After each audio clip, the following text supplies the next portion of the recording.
Welcome to episode 100, a very, very special episode for me. 100 episodes of Boomer Guitar Sessions. Now, I want to thank you all, you guys, you gals, you people have been on the ground floor of something that is building and building and building and building, okay? I'm grateful for you. I want to build it more. I want more community in the future. That's what we're working towards. And I just want to thank you.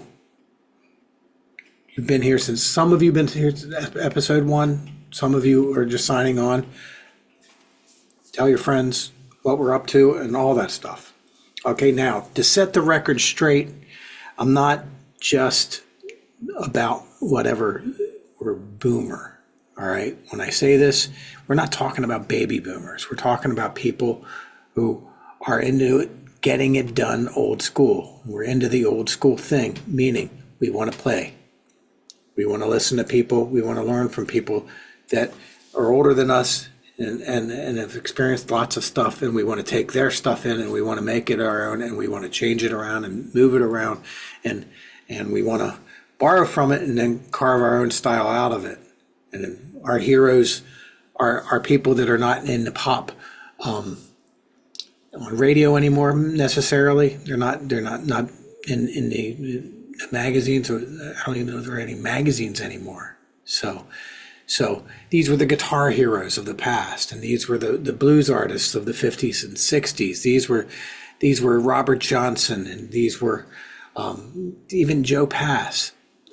People that some of these people that we talk about and they have these ideas, they're not like hugely popular people, but we can learn lots from them. And it's like I wanted to keep Boomer Guitar Sessions open to a lot of different styles, and it's not going to be any one kind of style. But so with that said, to set the record straight, this is not just for the baby boomer. I'm not a baby boomer, I'm Gen X, but baby boomer, Gen X, millennials, the numbers say, those are my people. I don't care what the numbers say. Anybody who wants to learn and anybody who likes like how to bend notes on a guitar. If that's an old, outdated thing, then you're not my tribe and I'm not your tribe. Carry on. But if that is something you're interested in, this is your home.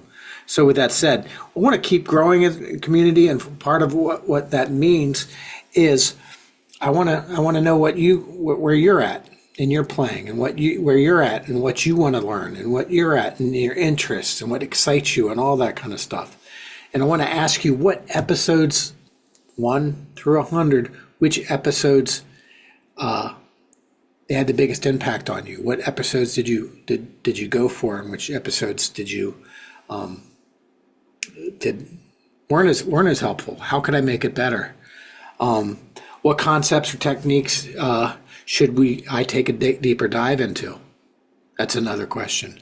And lastly, what are your biggest challenges in this year and future as a guitar player, as a musician, as a performer, whatever? What are your biggest challenges? Say it all in the comments, and let's go back and forth. And I want to make Boomer Guitar Sessions into the thing that supports what you're about. The playing musician, the practicing musician, makes no difference. As long as you want to get better, as long as the guitar is something that is cool and it just life enriching. It's like a superpower. As long as you're with me on that, then you're my tribe. In the future, we're going to have different ways in which we're going to work into expanding into. So the first thing I want to do is viewer-driven topics and requests. So you tell me what you want to learn, and I will create lessons around that. If it is anything that, no matter what era, it could be Beyonce's guitar player. I don't care. Okay, I'm sure he's wonderful. As long as we can learn something from it and it's something that I can get out of it, and I can find something really, some sort of kernel of we can really learn from this, then I will absolutely make a lesson out of it.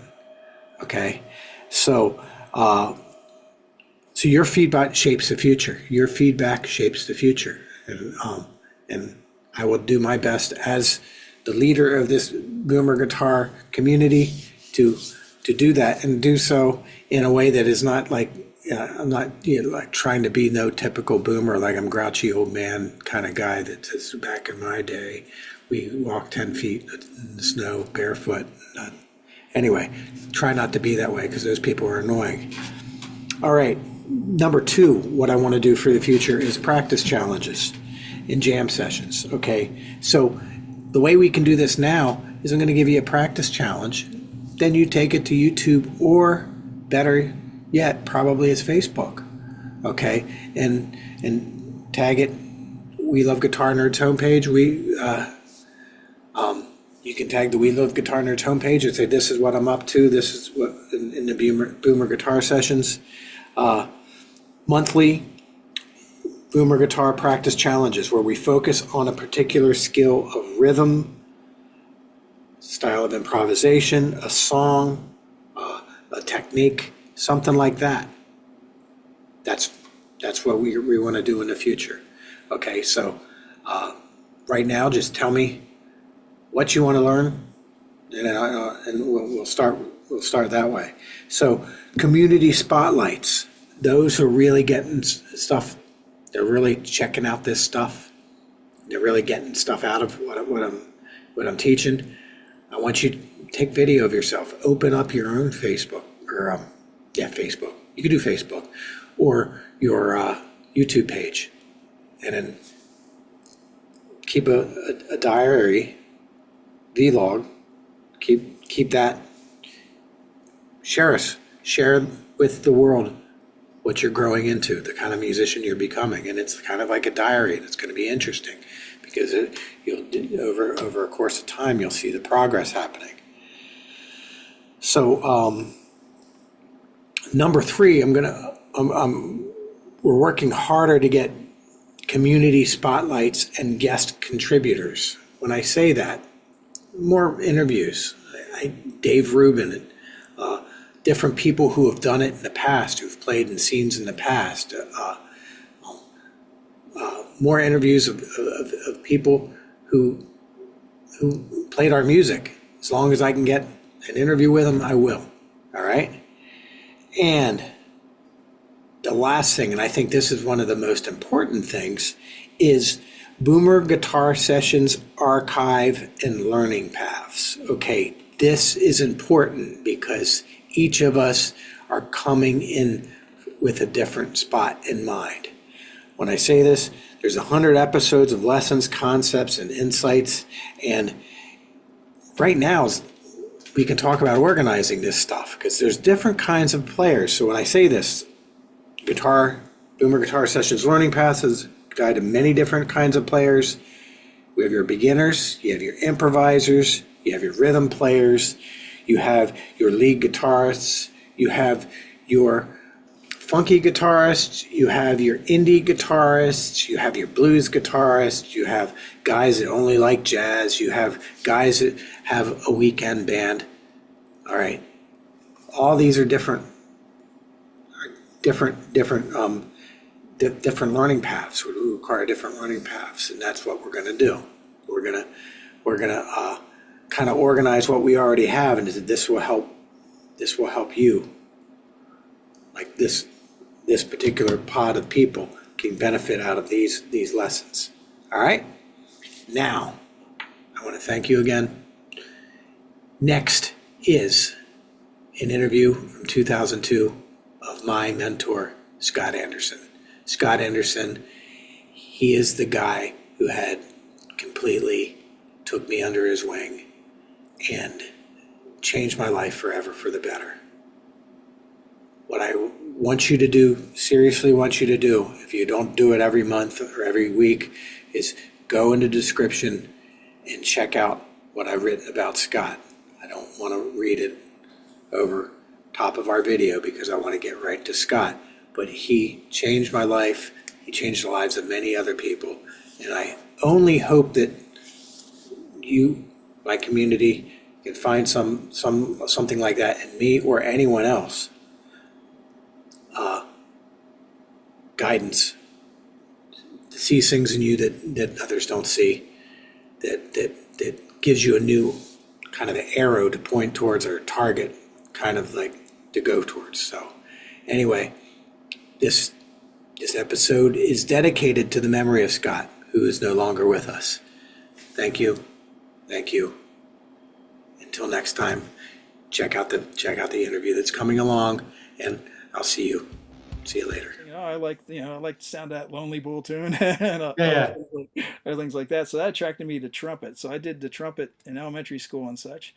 And from that though, then the whole thing with AM radio, the Beatles on television, the Beatles on the radio, and then all the tunes sounding slightly different from one another. It kind of intrigued me. I thought these guys are just good. I like what they're doing. So that was one of the Do you attractions. remember? Do you remember the Ed Sullivan I Show? actually The saw 60, it. Yeah, you yeah. saw it. I That actually saw was as big as everyone said. it was. Okay. Yeah. Yeah. And then as a kid, what would happen as 45s would come out at different times, it was a big deal to wait until like Friday or Saturday where my parents could maybe run me out to what at the time was Mailman's department store and buy the newest, like I remember buying Rain and some All other things right. like that and buying the Beach Boys Good Vibrations and all Uh-huh. this kind of stuff and then bringing those home and just playing them. And we would hear about like how there's going to be a Would new these be release. 45s? Yeah, 45s most of the time. Yeah. Okay. And then at some point, then, start getting in the albums and, buying The Doors and Steppenwolf and Jefferson Airplane. Mm-hmm. And those were some of my first three albums I ever bought. Mm-hmm. So that was Yeah. kind of cool. And my brother got a guitar for one of his birthdays, even though I was the one that so desperately wanted one. And so I wasn't to touch it, but when he left the house, of course, I was playing it. So then eventually I got enough of my own money. I walked up to Campbell's Music Store, which you're familiar with, Mm-hmm. and Bob Campbell there helped me out. I got my first guitar. It was a Teisco Del Rey. They're You and famous. Eddie Van Halen. Yes, exactly. Yeah.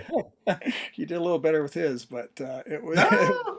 it was quite cool, and a little Jordan amplifier. And at first, I didn't get the amp. I just got the guitar because I couldn't afford the amp. And my bookcase faced the head of my bed, kind of acting like a headboard. So one day by accident, I'm playing my little Teisco Del Rey. I put it against the side of that, and I'm playing, and it's amplifying. The bookcase was acting as an amplifier. And I thought, oh, this is great. I can finally hear myself. So Mm-hmm. that's kind of how I got my start. That is humble beginnings. Long-winded, but No, yes. no, that's what I want to hear. Because my earliest, my earliest things were the Beatles, uh, Day Tripper, Oh and yeah, I Get Around by the Beach Boys. yeah. How about Those it? were the 245s I would play over and over and over Well, and there you sing along with go. them. So That's it's funny. interesting. We It's had funny that we had the same. we We had share that various. same beginning. Wow. But we never talked about this No, before. that's really cool. Yeah. So so you teach yourself from the beginning? Oh, I tried for a couple of months just doing regular notes because I had that trumpet background. So I had a little Alfred book, and I think I had a Mel Which is what Bay. I had. I was learning the strings one, two, and such, and that doing that. And then eventually, since Campbell's was right there, I remember how it took a lot of nerve, and I still respect that about students now. Even adults sometimes they feel almost apologetic, saying, "Oh, I'm not really very good," and you might not want to teach a beginner.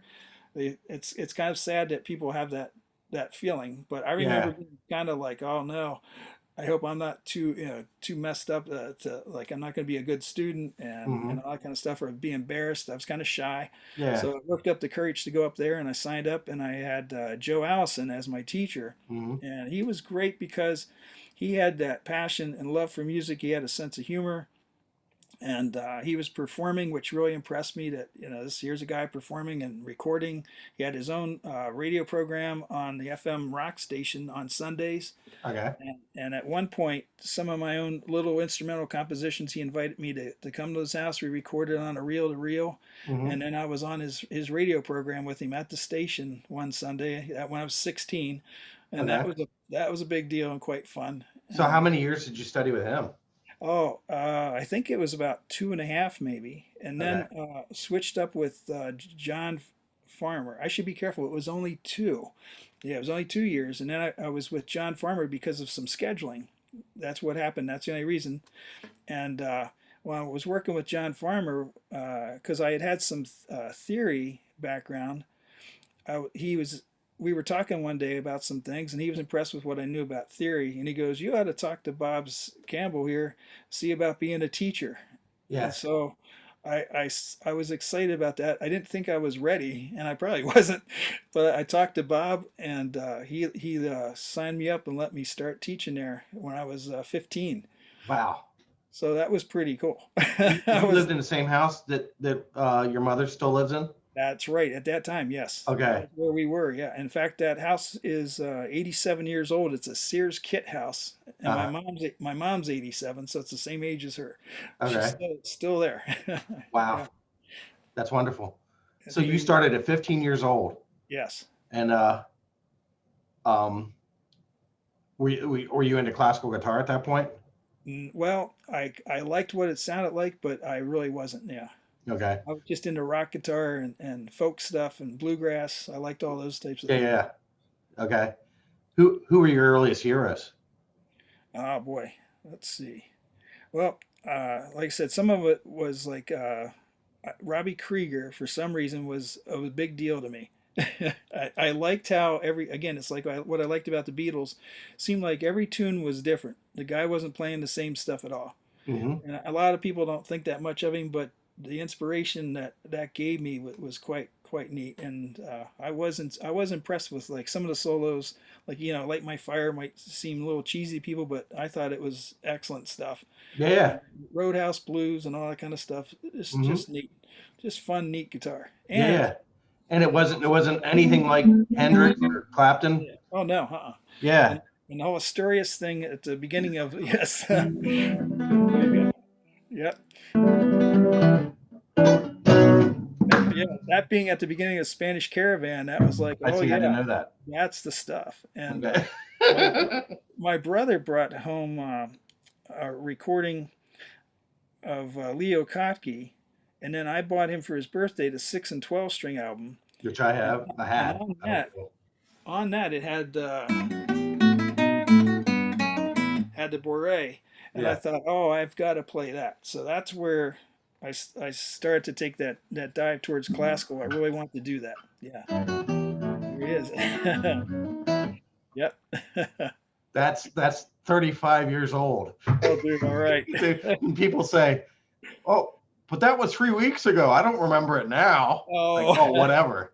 whatever. Yeah, you I you know. learn it. Yeah, you do. That's right. It sticks with you. Yeah, Yeah. it's great. Sit at the edge of my bed, and that's a Oh man, yeah. yeah. So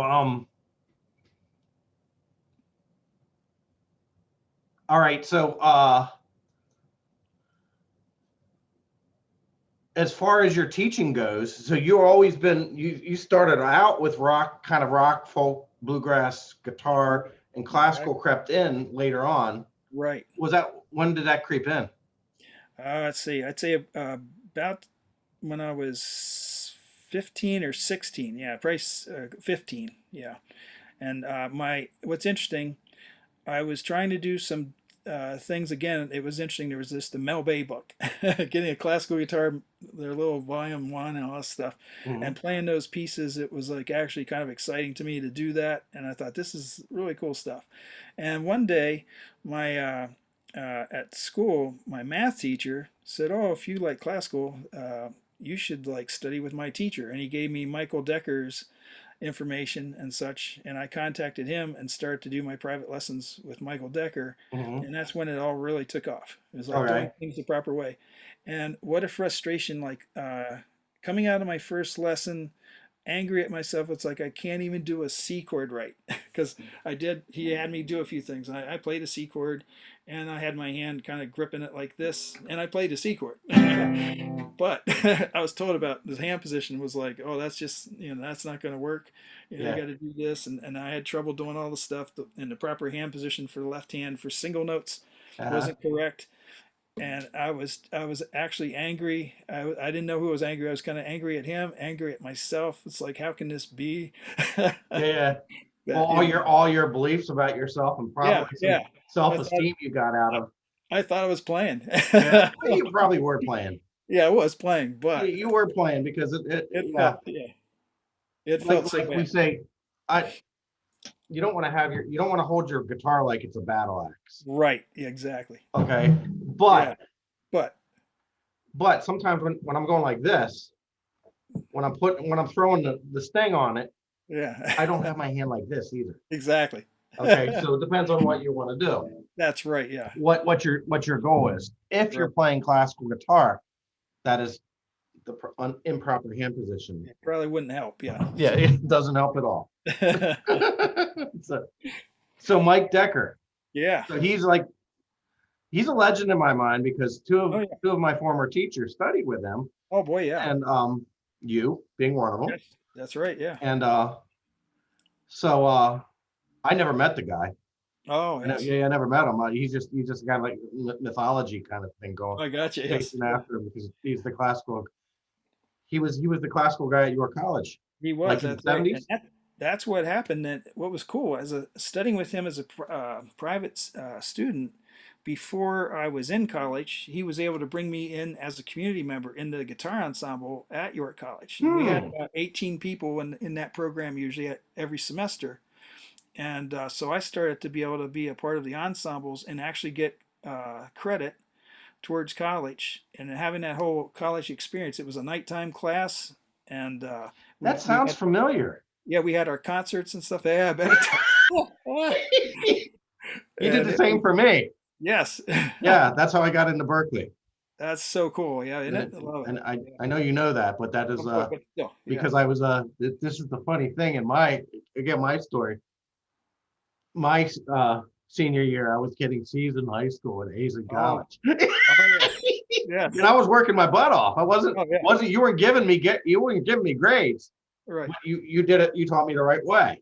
Oh So yes, like as I said, you had the ability, and I'll stop with this, but you had the ability to treat the person like a person. yes, yeah. Okay, as no, okay, go ahead. I'm sorry. Oh no, no, that's all. That's all I had to say. So that kind of led from one thing to the next, and then eventually, as I graduated from high school, I just enrolled then as a music performance major. Actually, you know what? I'm trying to remember here. I think, my gosh, I might have gone to Towson State right out of high school instead of York College. So I did have my credits there, but I think I did almost 3 years at Towson State University with Michael Decker because he was the Okay, guy there. did And he then move there by that time, or was uh, he teaching at both places? he was teaching both places, and then the later years, then he was just there and not York College. Marcia Angler then took over with York College, and then I was studying with her, and then near the end because I was married, had a kid, and a house, and it was getting to be too much to drive back and forth between York and Towson State, Hmm. so I ended up finishing up my degree at York College, Yeah. and then yeah, and then Hmm. history was so nice. One of the most the best teacher I ever had, James Mohat. Dr. Yeah, Mohat was a history and theory person. absolutely. Uh, he I remember him.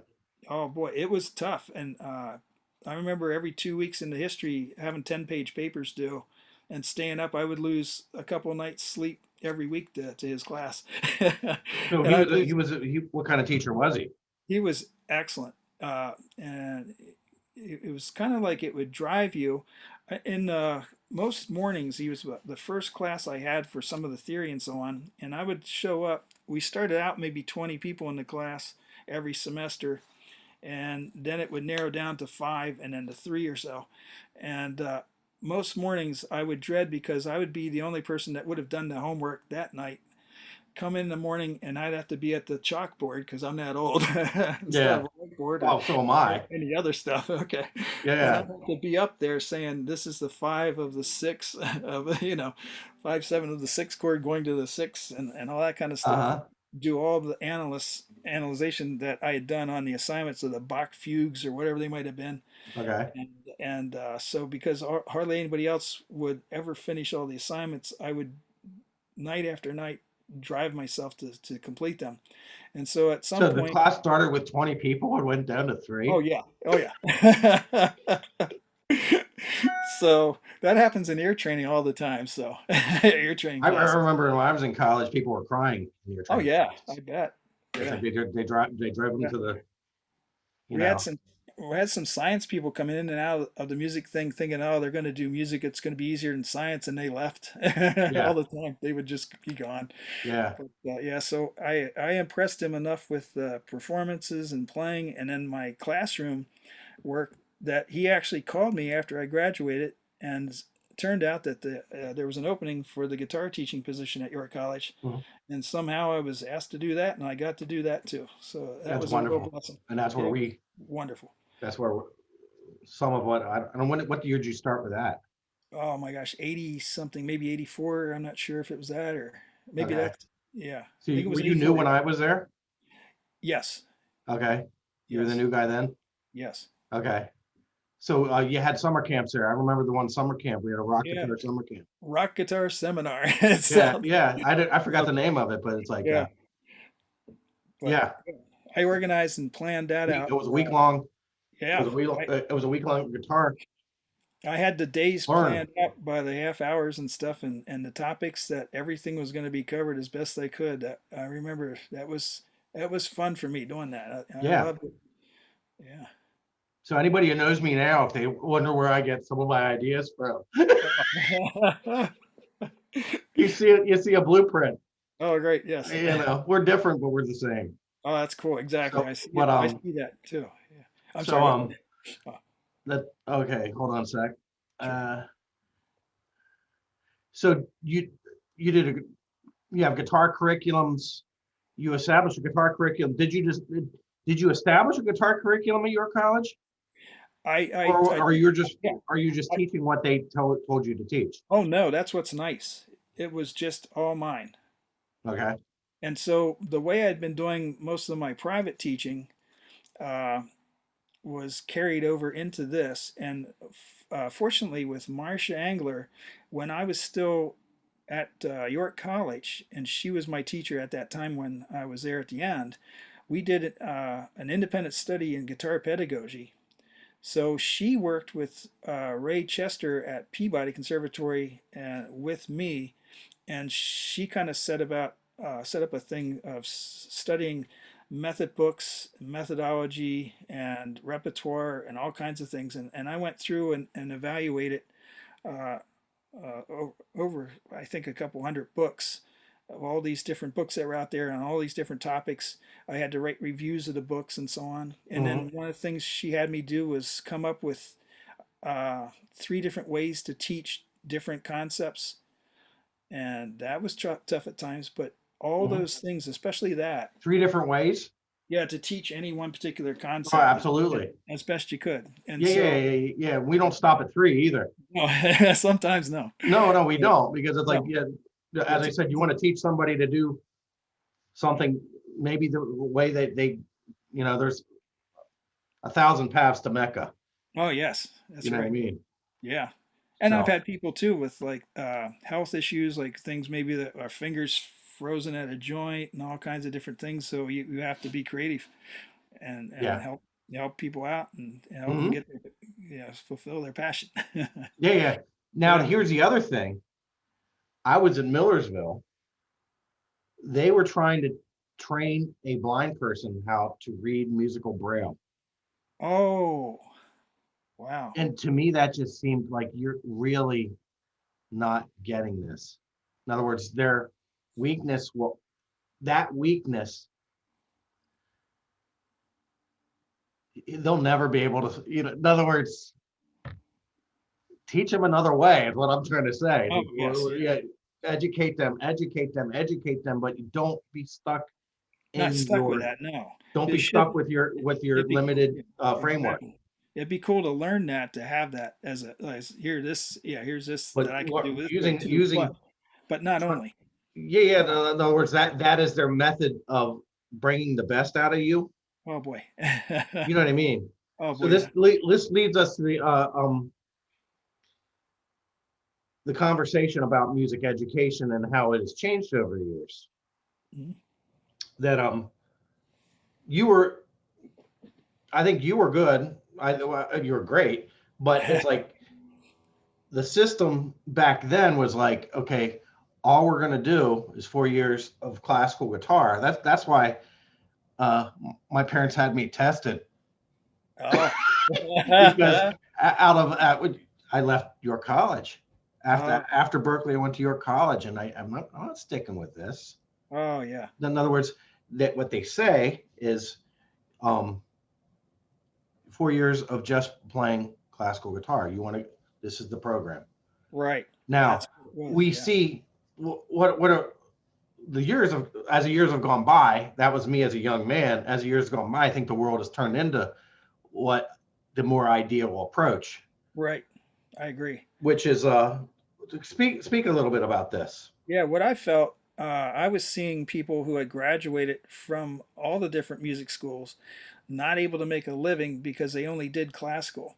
And there were the guys that they honestly did only classical, and on their outside of their school, they didn't sit at home and work on rock tunes and learn to use a pick and all that kind of stuff at all. Hmm. And they were just in bad shape, very unhappy, and always having to go get jobs. And nothing wrong with insurance. Mike Carini, you're a great guy. You're a great guitarist. But here's the Yeah, thing: it's like if you want to actually just be a in guitar music player, a and guitar teach and teacher. play and such, you should be able to do that. And I didn't feel that the school setup was allowing people to make a living, and I thought that was immoral.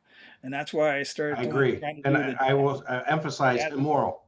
Yeah, jazz and classical was one of the stepping stones towards that. Hmm. So at the time, to maybe ask York College to be doing like a outright rock program wouldn't have flown, but if you do the jazz, that was seen more as serious study, Yeah, and yeah. it helps, I think, classical Oh, it people. absolutely helps. It's so crazy. They should be doing. I mean, some of Both. the arpeggio studies are just wonderful. Not talking right hand here. There's Hmm. so much, and that shows up in all the music. It's silly not to have those students learn Hmm. those things, and Yeah. and to know chord voicings and all this other things that go along with it. What are you talking about? Classical? Yeah, I'm talking with the jazz Oh, chord voice jazz. Okay. that Yeah, learn. yeah, absolutely. Well, it's not only that. It's like here the thing of it is, jazz, and I don't teach many people jazz, though it creeps into a lot of stuff.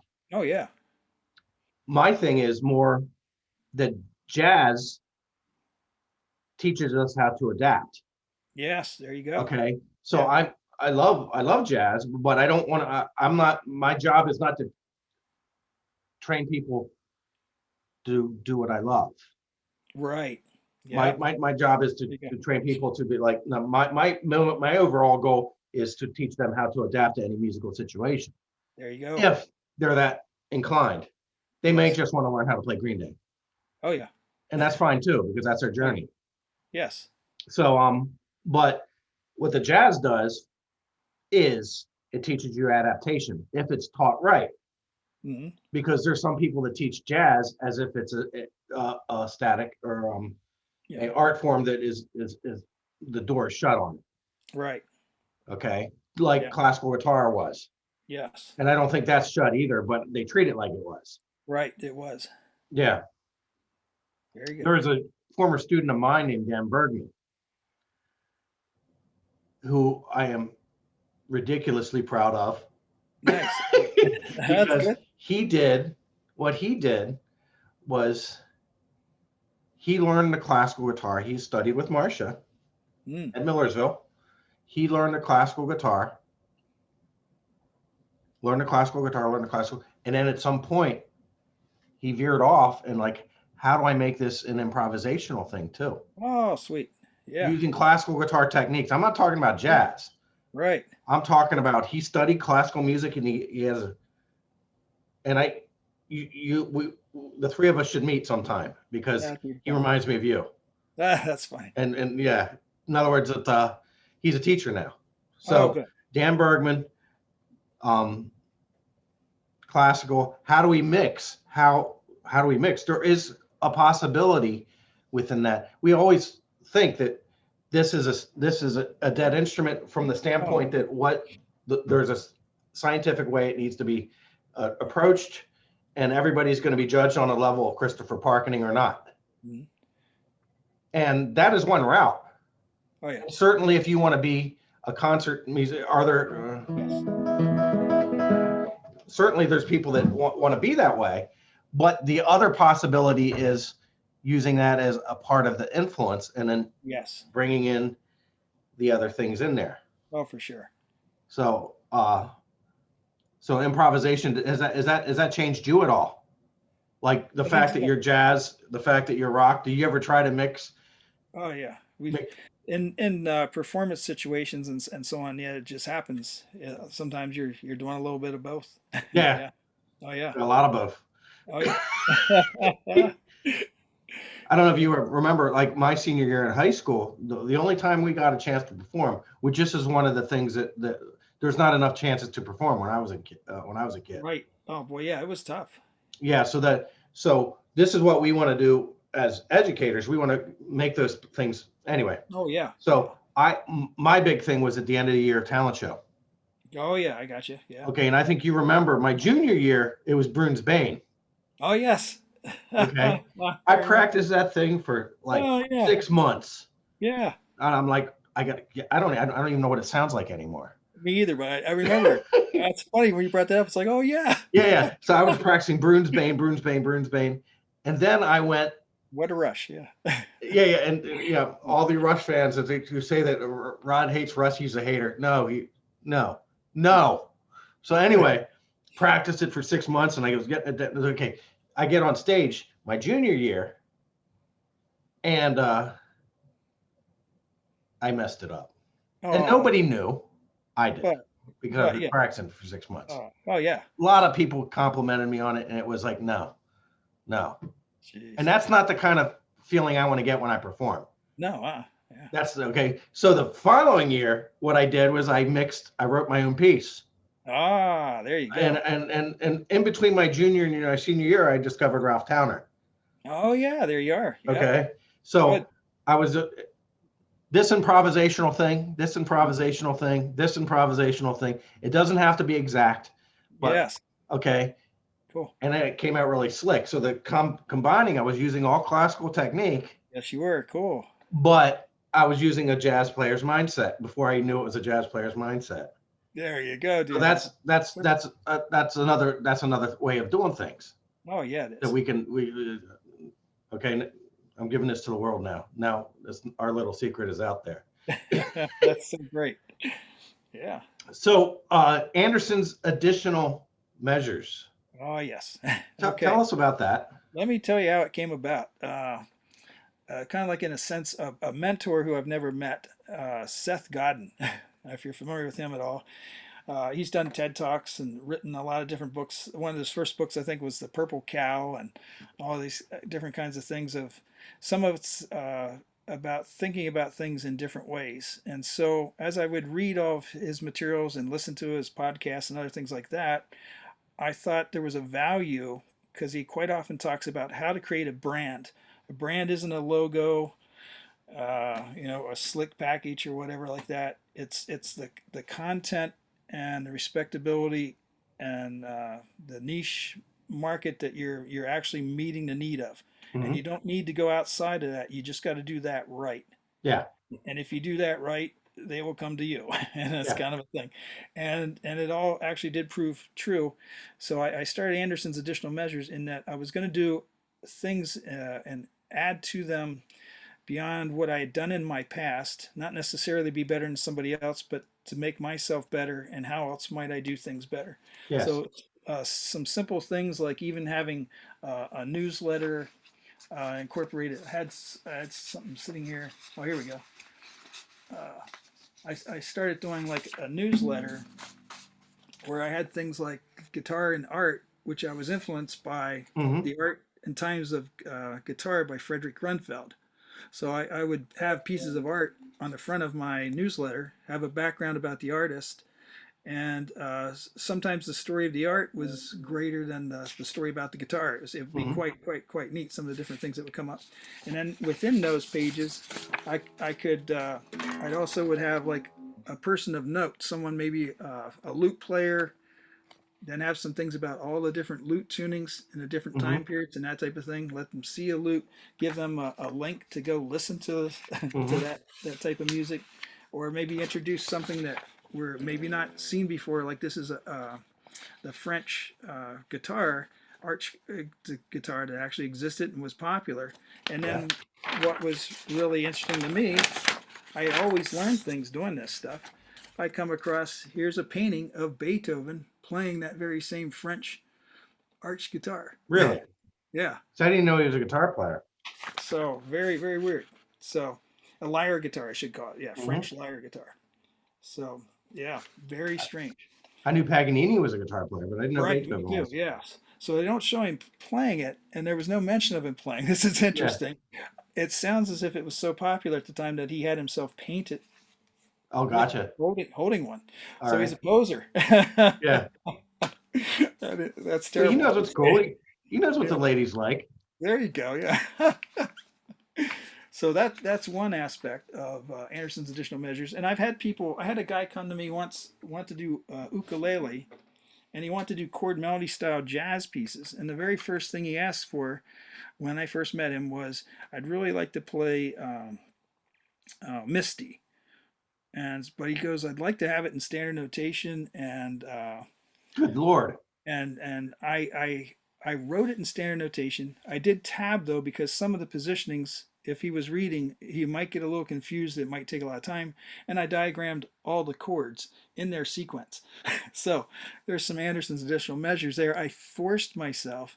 It was 8 hours work. I forced myself to the end and handed it to him, and he was upset that I had done that. Why? But because he thought, oh my gosh, this was too much work. But at the same He time, was upset. What do you yeah, mean by that? because I had gone to so much effort for him to play that Oh, gotcha.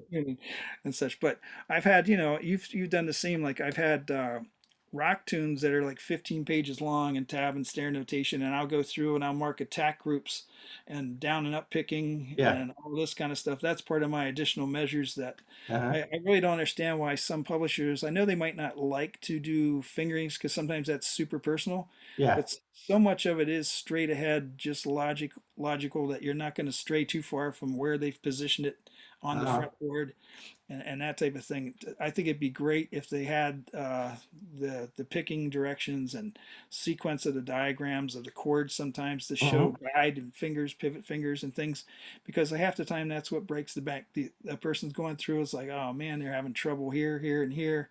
If there was just a little bit of extra notation and time taken in publishing process, Yeah. I also feel more people would stick with their instrument. They would buy more music. They'd have more success. And Hmm. what's going to make them do more than if they have success? Nothing. Yeah. Yeah. That's the ticket. Yeah. Yeah. Sometimes I think a lot of the printed companies, I don't know whether there's a way to fix this. They can't transcribe the intent. Right. They can't transcribe what is going on in the person's mind. So Hmm. when uh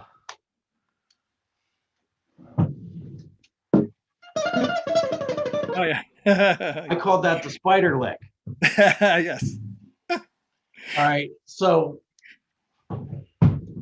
I hear it. I first defined it as the spider lick. It was a Kirk Hammett in Am I Evil? Dun, dun, dun, dun, dun, dun, dun, dun, dun, dun, dun, dun, dun. Oh yeah. I know what Seek you and mean. destroy. Yeah. Seek and destroy. That's it. Seek and Yep. destroy. Okay, Yeah. so he does a spider lick there. Right. It is not essential that you get this when Kirk Oh, every did, note. you know Yeah. what I mean? Yeah. An And people occasional are like beat. that, but that's not what he plays. Yeah. Fifths of a beat. No, sevenths of a beat. You know what I mean? It's like it was completely chance. Yeah. Oh And yeah. it's like the thing I don't like about written notation is it doesn't, and I don't know if there's a way around this, it doesn't notate intent. Yeah. In other words, Kirk Hammett wasn't thinking I got to play all these notes like that. Right. Kirk Hammett was thinking, and he didn't call it the spider lick, but I'm going to play the spider lick here, then Oh I'm yeah. going to hit the seventh fret and do some Yeah. blues He licks. learned it on the web. Yeah. Yeah, Exactly. Yeah. you know what I mean. Oh yeah. So and that's over and over and over again, like Mhm. especially when you study people who improvise. Oh yeah. What is the intent? Does it? Mhm. How much of that has to be exactly? In other words, Stairway to Heaven solo. Oh yeah. There's a very melodic component of that, but then there's Right. stuff that is like almost like Jimmy Page messing up and Yeah. flopping his fingers around and Feel free. and Yeah. and do we have to? And then people can be so literal with those transcriptions that they don't know what's going on. Right. So every time I'm teaching note for notice, how do we repurpose it? Right. And it's like, how do you repurpose some of the classical stuff? Oh yes. Yeah. How would you do that? You can create new rhythm guitar backgrounds. You can do you can Okay. create new solos. Yes. Yeah, all kinds of stuff. Yeah. Yeah. So Same the thing. idea of repurposing. Yeah, Huh? that's it. Yeah, that's that. Exactly right. Yeah. Yeah. So that if you're just treating it like an isolated piece or an isolated musical event, then that's one of 30 songs you learn in your lifetime. Right. That's how it goes. Because yeah. But this goes back to the jazz thing. Mhm. We learn the improvisation. We learn what's going on in their head, and if you learn it not as that, then Right. it helps you with every song ever. True. Does Yeah. that make sense? Yeah. Approach. Yeah. Yeah. To the So creativity. so Yeah. much of that is like, as I said, that can be done with every style of music. Classical, you're I'm thinking with the classical stuff,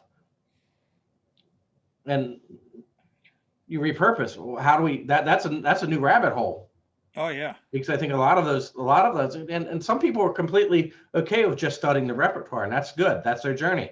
Oh yeah. Find your journey, Oh yeah. but there's other side journeys that are possible. I guess my point. Oh yeah. Definitely. So, who are the blues guitar players that I remember you used to be into, like acoustic blues? Oh yeah. Who are they? This wasn't that long ago. Oh man. Yeah. I say that long ago. I'm an old man, so it could have been That's 20 terrible. years. Yeah. I've got, yeah, I'm looking down here. What's some of the? It's terrible. You have guys like mostly what's interesting with me, it's it's just all the old Piedmont blues guys and stuff like that, and so is this all the classic guys and just the tunes themselves. I have several students that's all they live for. All right. Which was pretty cool. Yeah. So you say Piedmont blues. Is there an element of that as like Travis picking? Yes, like Lance Miscom and some of these guys, and yeah, so Because I heard somebody talking about the Piedmont style, yeah, a lot of it is just again they all seem to have the alternating thumb and accent of two which and is four. Travis picking. Yeah, exactly. Okay. So it's basically that with Is that what Merle Travis was doing, Piedmont style? It kind of was, yeah. Or that because he's probably not the innovator. No, I didn't seem to be because like again that stuff was already happening. Yeah, Yeah. for sure. And I don't think he ever said he was the innovator. So, No. but he, Well, he got known for it, yeah, with his tunes and we call it Travis picking yeah. because I should- the Piedmont style. Yeah, exactly. And let's see, I'm going to hit you back up with some of the Anderson's additional measure stuff. Mm-hmm. This has to do with performance, and I used to be terrified of having to do like a piano recital or a guitar recital. I used to think I don't want to do this. I would find a cancer walk to do that day. For real, Yeah. I would Well, that's what I'm saying. It's a performance that's got to be right. Yeah, Performing is fun. That's right. So And if it's not fun, you're approaching it wrong. Yeah, I took the fear of that, and this whole thing of thinking in a different way, I decided to do play-alongs, not concerts with my students at first. And I have all ages. Like I might be able to get this picture on here somehow if I can find the camera. Yeah. That was going to be my next question. Here we go. So here's a play along. That was a bluegrass play along. You can see my chickens in the barn I built. Hmm. The foxes in the See, this is hen next level, people. No, house. I'm dead serious. Yeah, That building was them going all. to be my next question because if that's not the only one you did, you No, did I like a did a lot. Valentine's Day one too, I Oh think. yeah.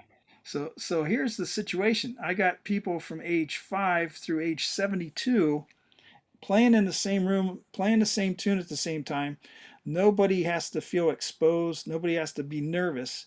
And you do that a bunch of times, and then pretty soon you're comfortable being with other people that you don't know, making music, and all of a sudden you can get up and you're nervous, but you can do it and you can play.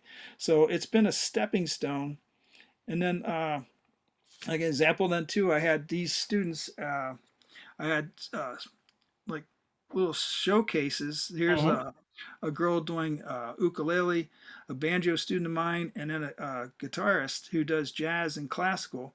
I featured them in a concert at the public library. And then I also have had ensembles. This happened to be a Christmas thing, but again, Yep. all ages doing that. And I might find. Oh, you got to show us your your Zoom emoticon thingies. Oh, I yeah. I had like. Whoops, I lost it. I am so sorry to have you wait on me here with this stuff. Whatever, man. I'll find it. It's right here. Good gosh. Yeah. Oh, yeah. So things like the 1960s play along, yeah, Hmm. that kind of thing, and so on. But, and then, yeah, 1920s music, Art But Nouveau, Art Deco. Art Deco, yeah, building and such. So, anyhow, another thing that I was able to do with that helped people then be able to do um, different solo concert situations outside of my goings at stores and schools. They would do things at their church or other places like that they want to perform and come back and tell me how great it was and how it went. So that was really a great stepping stone and a good idea. And then to make it special, that again, the whole idea is Seth Godin got me thinking. It's like, well, we could all sit there and play, but what if the room's decorated? So they walk in, it's like, whoa, they're not Yeah, yeah. expecting, they don't expect that. And so it's kind of fun. The parents What don't what part expect of it. your business was that? Oh, that was at the private music store where I was teaching Brindley's music. Okay. I still teach for them now online and so Okay. on. So they had a room where we were able to do that. Okay. And in that same room, then another thing, Anderson's additional measures, I want to start a quarterphone club where we looked at different instruments, most of them kind of unusual to us, and got to hear experts play and discuss the instrument and the culture and all that type of repertoire and such. So I did that, and I had like my first one was Christopher Ryan doing sitar, Hmm. and I had Jorge Polanco, who's a famous Venezuelan cuatro player. So we have the four-string instrument, All and right. two other people with him. Now, And then have you have some sort of background in any of that? no, but what I did, I researched diligently for 2 months each one of these instruments, and I put together materials, photocopy them, and hand them out when people come in. I have a whole thing of parts of the instrument, history of the instrument, players of the instrument, links to hear people you can hear, and I Hmm. hand those out at the door when they come to hear these people. Then they do they talk. I let them decide if they want me to interview them or if they just want to do their own presentation and that type of thing. Hmm. And that's been working really well. And Lima Gates did the Chinese pipa. Whoops, she just faded there on us. So Hmm. that was like really pretty amazing, incredible. And again, like I kind of did a stage design for her, and Oh, Lotus. yeah, That it? and I had done same like the sitar player and such. Yeah, yeah. And let's see, I also had, if I can find them, oops, here they are. There's a band, the New Chums, and I hired them to come and play and talk about how they function with one another within their band when they create their tunes Uh-huh. and so on. So I thought that would be a great learning experience. And then I also did. Uh, Jack Harriman was the founder of the Chandler Symphony Orchestra and the main conductor and so on. I interviewed him and had him talk about conducting.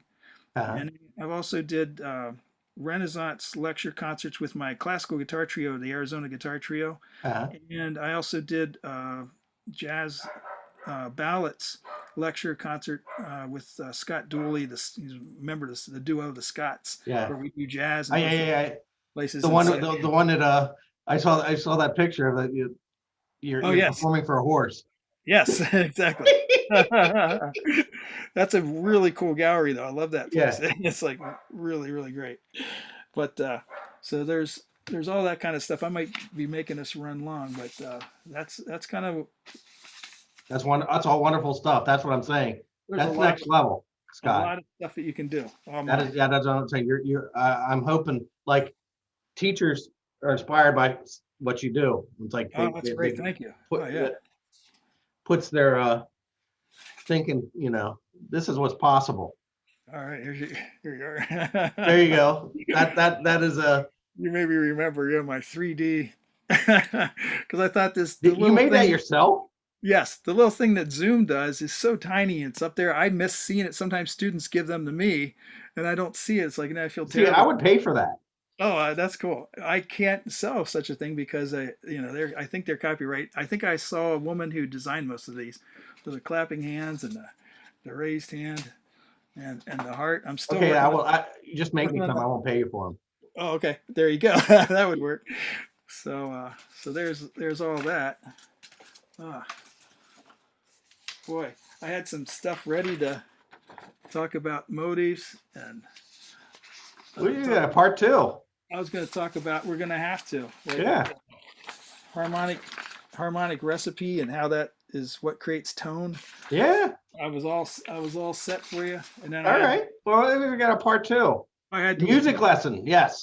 I had these books I thought people might have an interest Improvising jazz. in. Oh yeah, and you got Victor Wooten in there, which I know you love him. Yeah. Oh yeah. Yep. I have like 3 of those books. One of them was signed. And issues about slurs and then here's inappropriate hand position for slurs.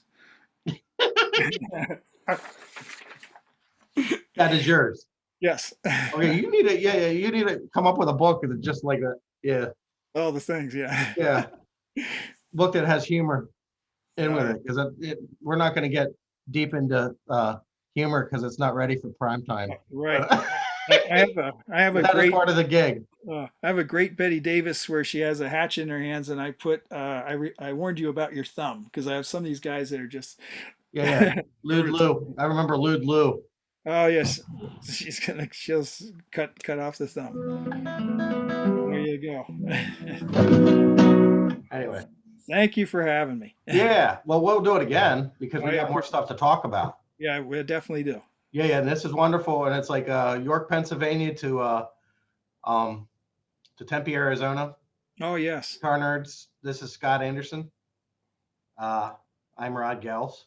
Thank you. Yeah, I hope you got a lot out of this. And as I said, we're gonna do this again. We're gonna do this again. Talk about other stuff. We can come up with themed discussions too. Yes, that sounds good. All right. Thank you, sir. Appreciate it. Thanks. Until next time. Yeah, till next See time. y'all. Thanks again. Bye-bye. Hi, this is Rod from Boomer Guitar Sessions. I personally wanted to thank you for being part of our community. If you like what we're doing here and you want to see more of it, please hit the like, subscribe, and share. And this helps me spread my musical messages to all over the world. Thank you. I appreciate you. And always remember, you can do